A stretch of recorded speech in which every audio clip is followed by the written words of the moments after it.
Good afternoon, everyone. I'm constitutional attorney Catherine Henry, and I have some interesting lighting coming through my window at a very odd angle today, so I'm trying to figure out the best way that you can see me where I won't get blinded by the sun either, and I'll be close enough to the computer. I haven't done a ton of videos recently, whereas since I started doing these videos to explain things, I had been doing them a little bit more frequently, especially throughout the summer and the fall, especially as the legislature's lawsuit with the governor was still ongoing, and there were different pieces that were involved with the Michigan Supreme Court that I was able to go on and explain to you as things were happening. I don't want you to think, though, that nothing is happening. I don't want you to think that you need to just sit around and wait for somebody to do something. I certainly don't want you to think that all is lost now that we had someone inaugurated as president today who was not actually elected by the people, nor did he properly receive enough electoral votes to actually become president of the United States. Things are rough, that's true, but we still have a lot we can do about it. So with that in mind, I kind of wanted to give you some basics that you guys have heard me all talk about before, but I generally take things for granted, and I feel like once I've said it to you once or twice or maybe even 10 times, but in the context of something else, that you automatically know it and have it ingrained in your mind just as much as I do. And I know that's not how the human brain really works for most, if not all people. So I just wanted to take a step back and be able to explain three simplistic concepts about our government, about our rights. And I'm not even going to talk about all the cases on point or, other things that have been said or done. I'm literally going to look at three source documents to explain this stuff to you. So, Raging Rob, I see your comment about losing faith in the system and feeling like it's time to tear it down. That wouldn't necessarily be too far off from some of the documents I'm going to share with you, or some of the snippets, I guess, I'm going to share with you. So if you saw the description, hopefully it showed through okay through my third-party program that I'm using here. But there's a link to a PDF that I put together today where I talk about the three main points, which are our rights are to be exercised, ... And then I explain how we're supposed to be able to exercise those rights. I also explain, I'm going to move my computer back a little bit more, so give me a second here, just so you guys can see me better without the weird lighting. Okay. There, I'm not a mile away from my computer. So the second main point is that we get our rights from God, not from the government.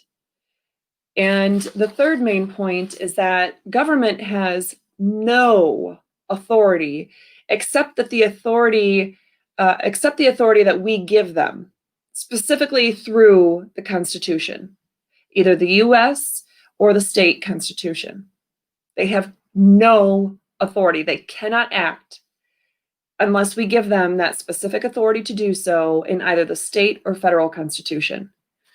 So those 3 points might seem simplistic, but if you can reference that PDF that I shared with you in the link to this video, that'll kind of help you. Also, all of you, I'm still getting inundated every day with questions. It doesn't matter if it's midnight or if it's a Sunday or a Wednesday. I get questions all the time from business owners who are facing going under or who are being threatened with licensure issues or being locked out of they're physically locked out of their businesses.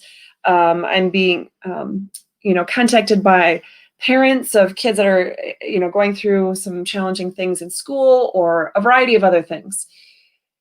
I'm not able to get back to everybody because I'm just one person, right? For the most part, my office staff is, well, Emma. She's 7. She does her best. And Mike is sometimes here unless he's at work.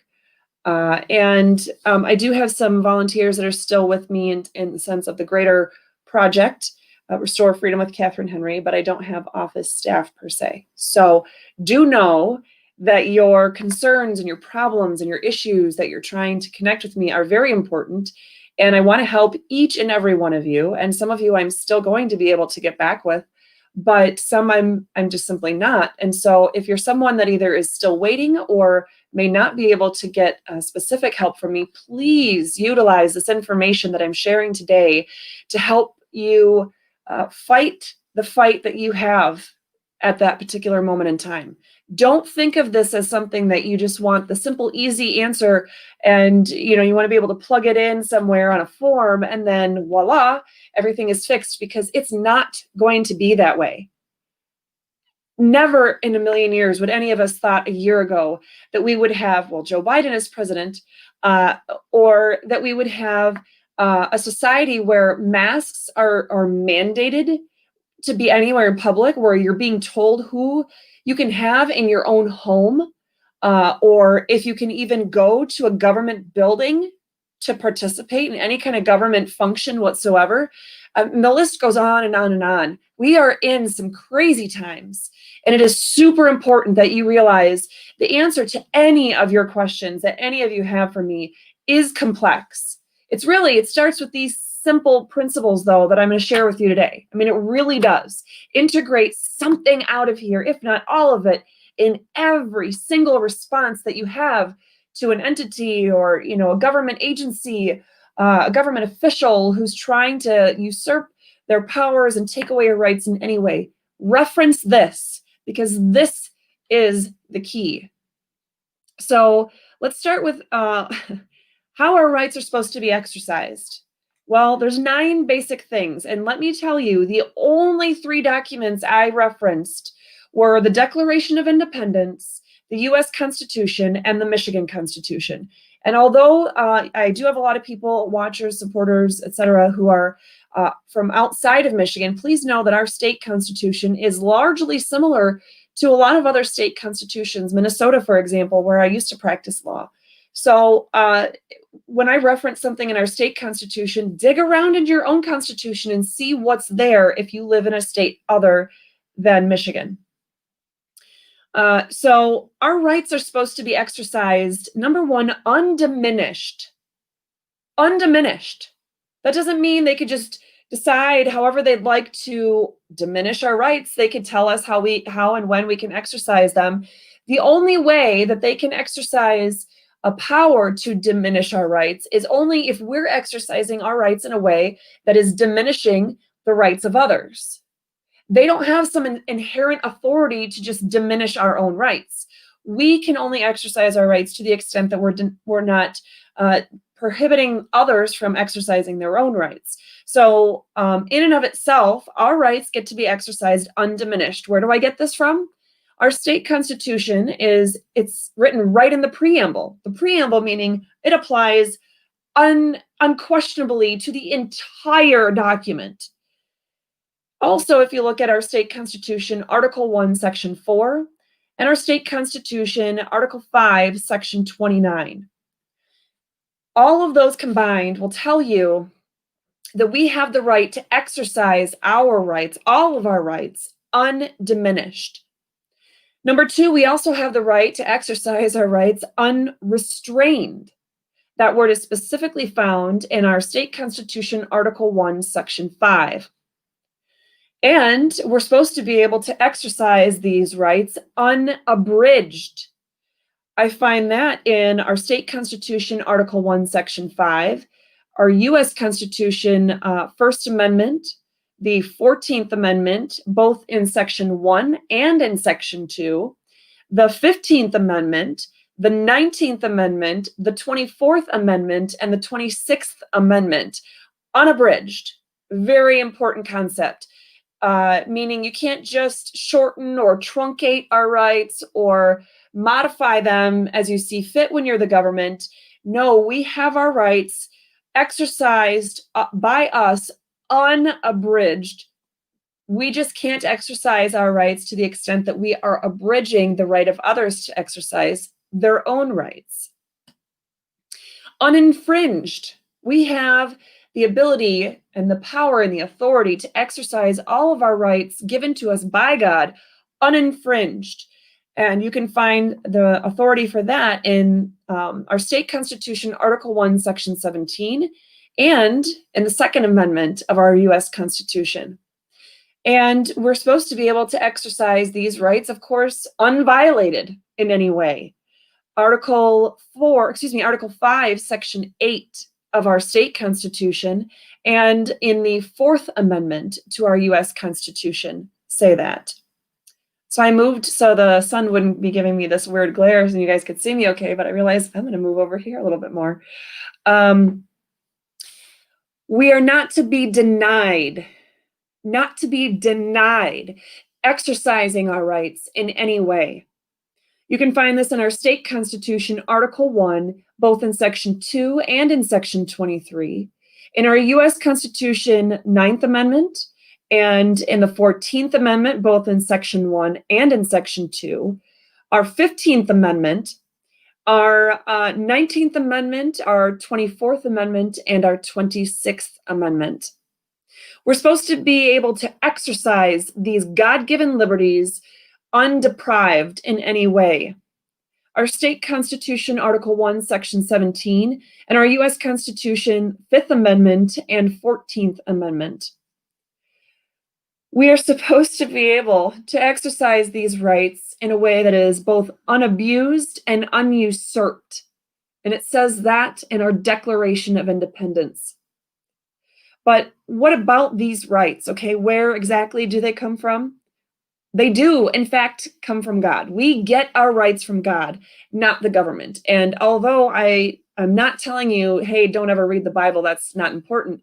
If you just look at the source of our government, the whole creation of our government, and you look at those documents, like I said, the Declaration of Independence, our U.S. Constitution, and our state constitution, you will see that right in those three governments, it tells us plainly over and over and over again that we get our rights from God, not from the government. The government is not the source of our rights. The government is supposed to be the source of protection of our rights.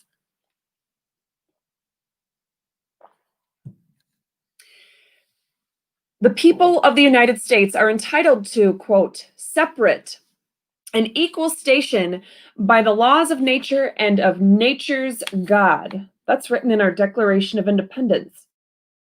Thus, we are all created equal, endowed by our Creator with certain unalienable rights, that among these are life, liberty, and the pursuit of happiness.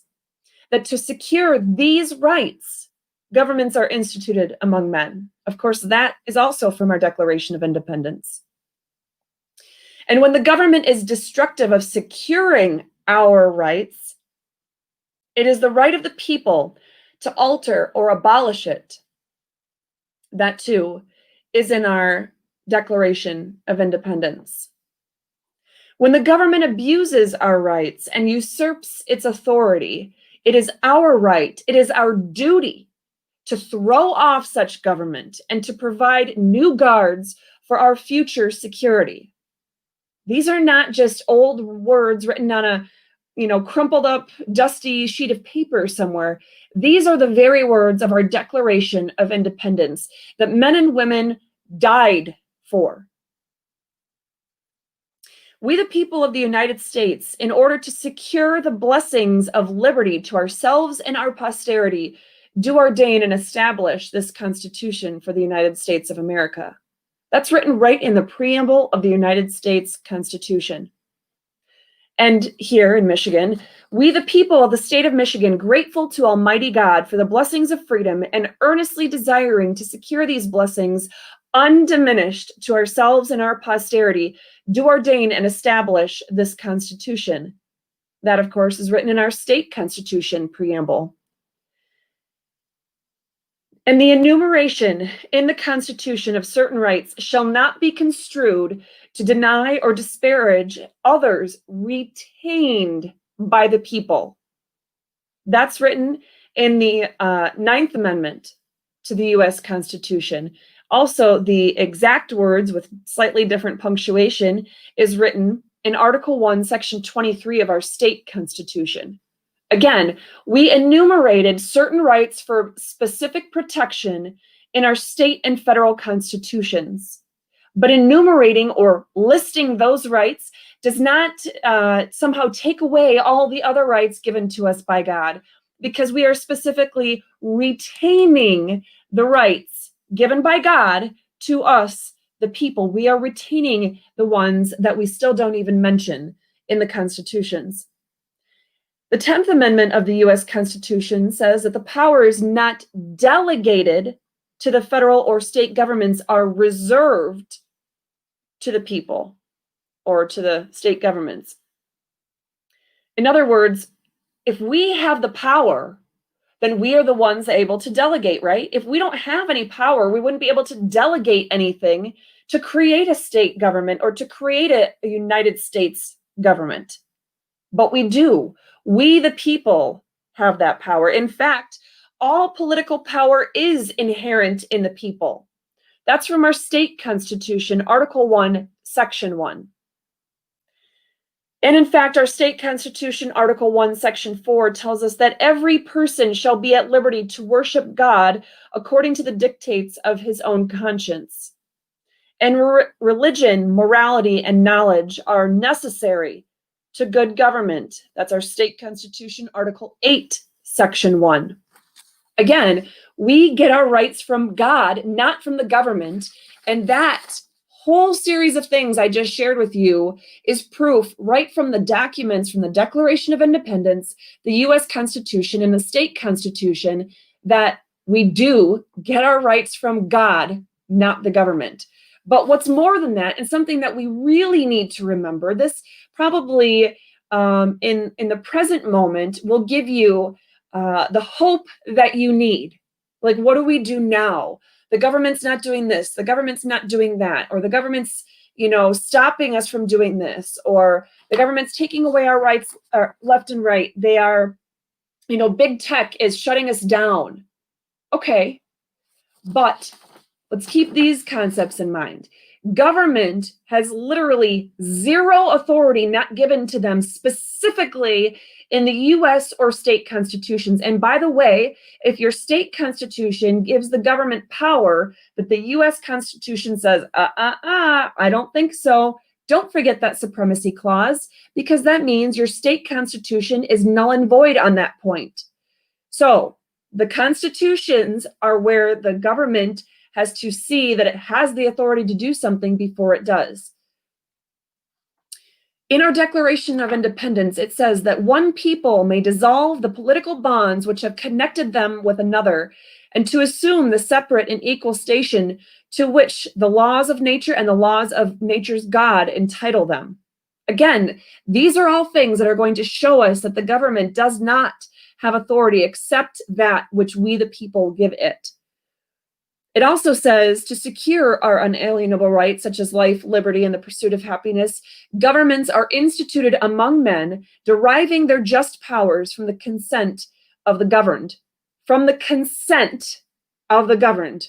That would be us. Our consent is what gives the government their power. That's literally what that says. That whenever any form, the whole U.S. federal government, the state government, a local government, whatever, that whenever any form of government becomes destructive of securing our unalienable rights, it is the right of the people to alter or abolish it and to institute new government, laying its foundation on such principles and organizing its powers in such form. Don't forget that we have the right to alter it or abolish it. It doesn't take a civil war to do that necessarily. Abolishing it might very well take a civil war, but altering it is going to take hard work from we the people.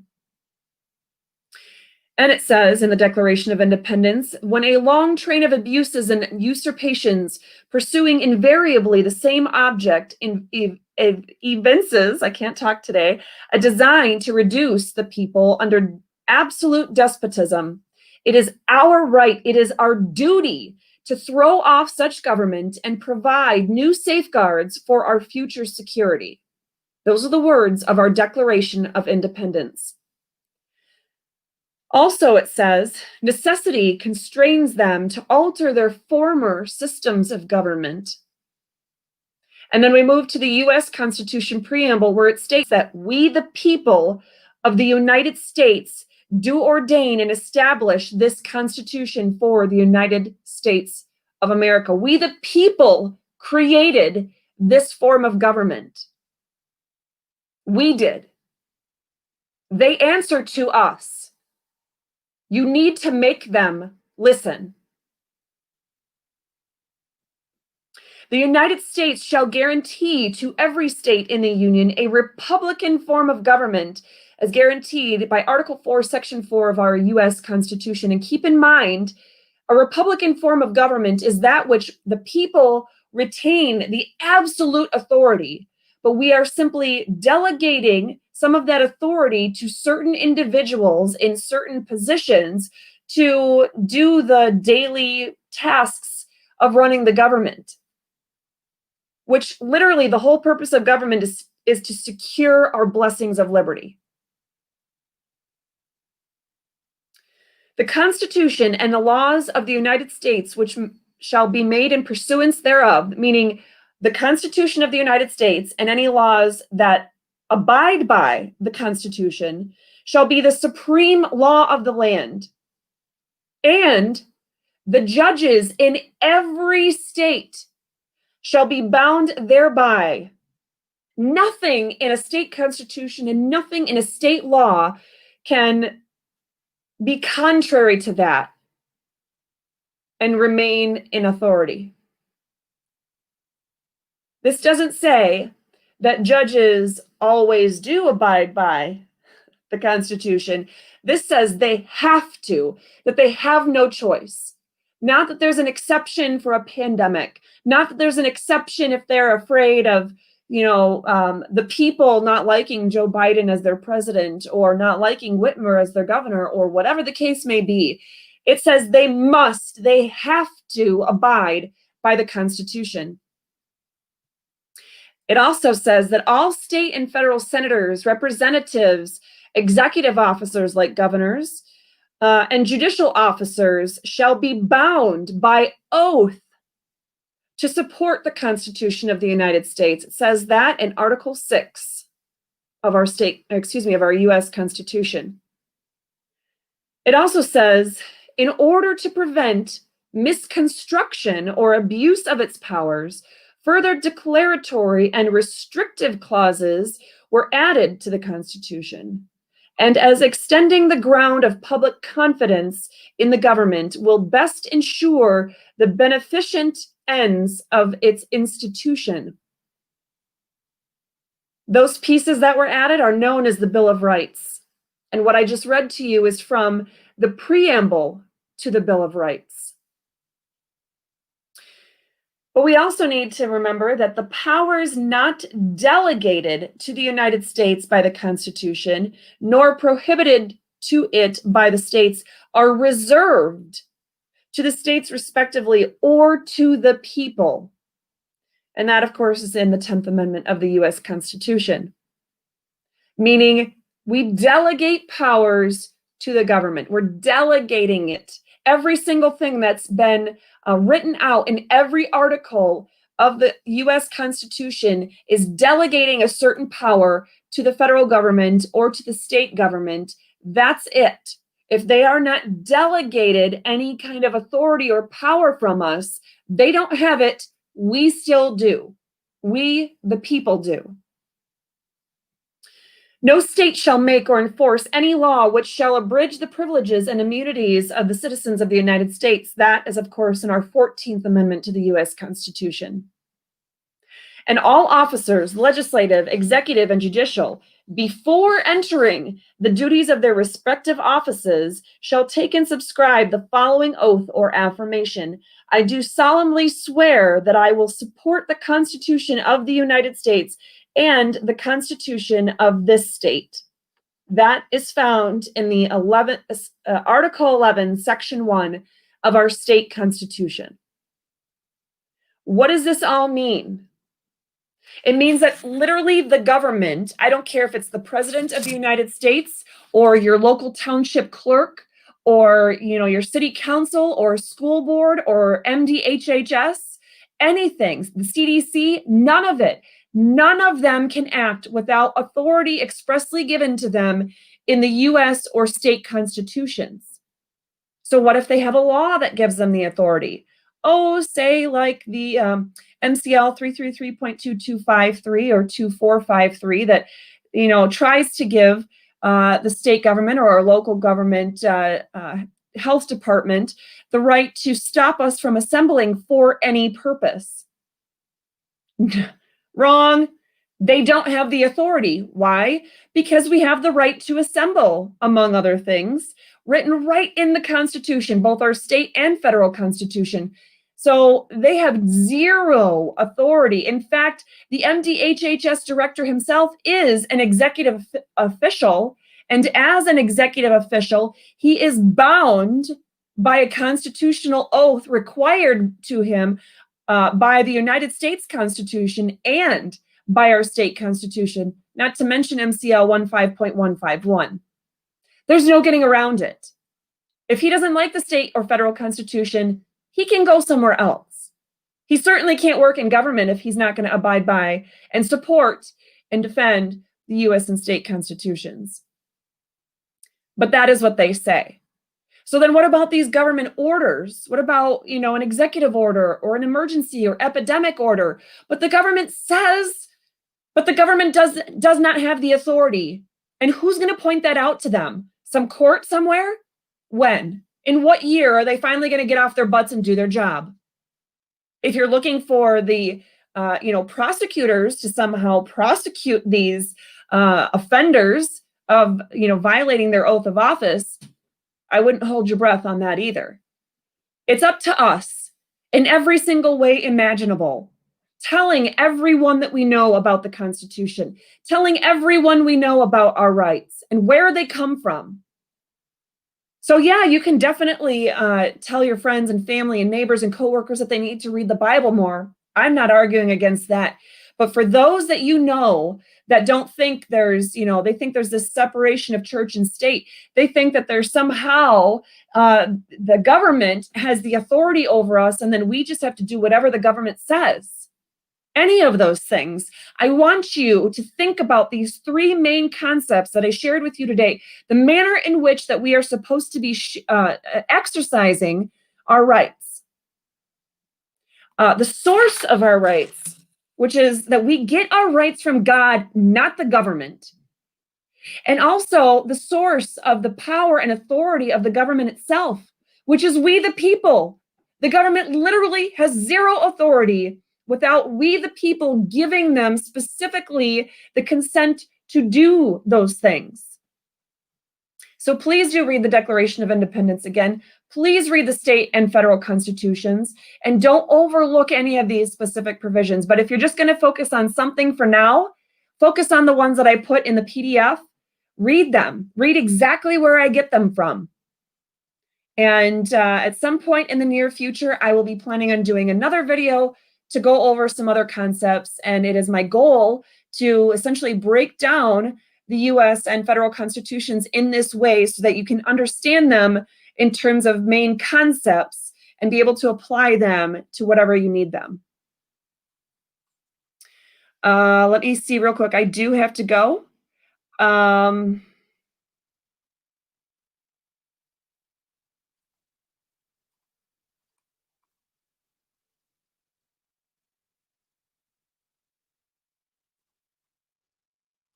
Okay, I'm not seeing a ton of questions for me.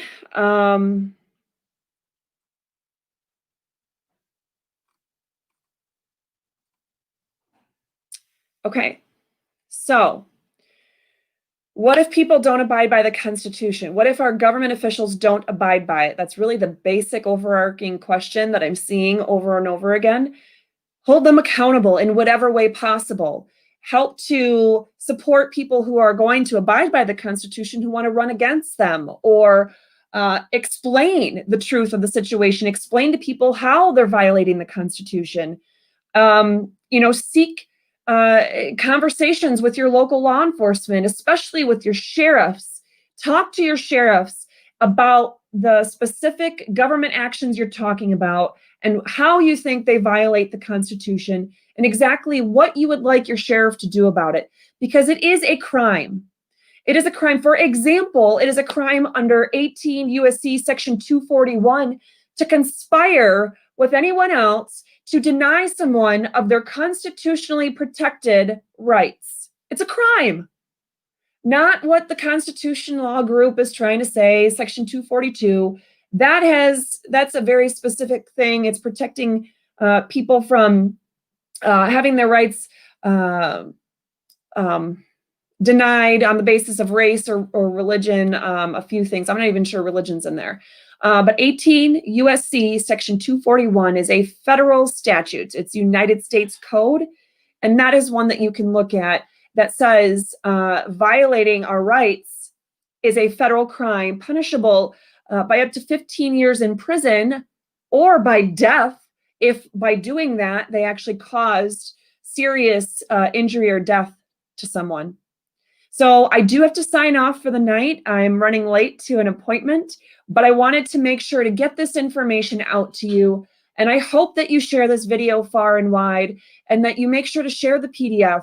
And do not underestimate the power of talking to a neighbor now and then, or giving your parents a call and talking to them about the Constitution for even 5 or 10 minutes. Do not underestimate that power. Every single one of these words I put on this page has a meaning and a purpose, and it's time that we, the people, individually and collectively stand up to make a difference. All of us. I'll give you more specifics and more action items later on. I hope you all have a great night, though.